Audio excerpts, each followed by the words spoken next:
இன்றே டவுன்லோட் செய்து உங்கள் ஃபேவரட் ஷோக்களை என்ஜாய் பண்ணுங்க.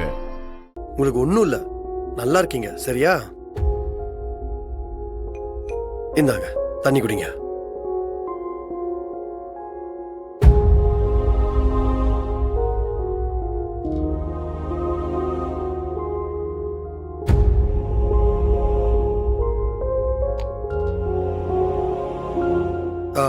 ஏதாவது சாப்பிடுறீங்களா?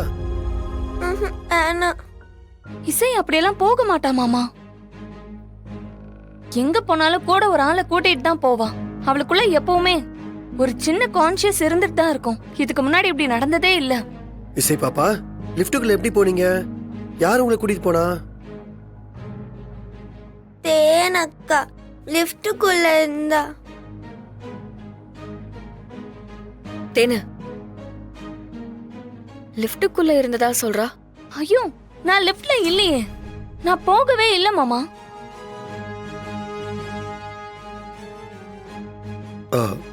இசைக்குட்டி, அக்கா லிஃப்ட்ல இல்லையாமே, அப்புறம் எப்படி நீங்க போனீங்க?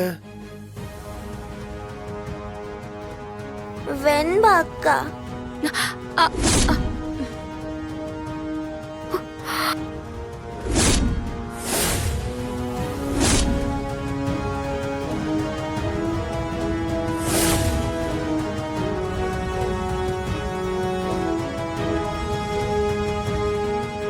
வெண்பா, இசை பாப்பா கிட்ட நீ எதுவும் சொன்னியா?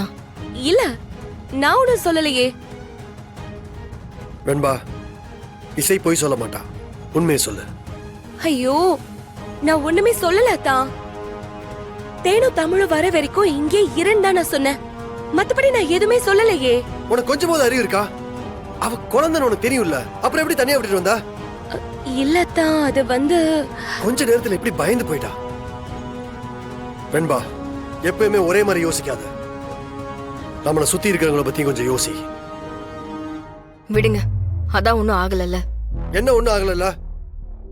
இசைக்கு ஏதாவது ஒண்ணு. அதான் ஒண்ணு ஆகலல்ல. அதுக்கப்புறம் எதுக்கு மாப்பிள்ள இப்படி மூச்சு பிடிச்சு பேசிக்கிட்டு இருக்க? அந்த பாப்பா தான் அப்படிப்பட்ட பொண்ணுன்னு எல்லாருக்கும் தெரியும்ல. அவளை தனியா விட்டு போக கூடாதுங்கிற விஷயமும் தெரியும்ல. அப்புறம் எதுக்கு அவளை தனியா விட்டு போனீங்க? பண்ற தப்பெல்லாம் நீங்க பண்ணிட்டு அவளை துருவி துருவி விசாரிச்சுட்டு இருந்தா என்ன அர்த்தம்?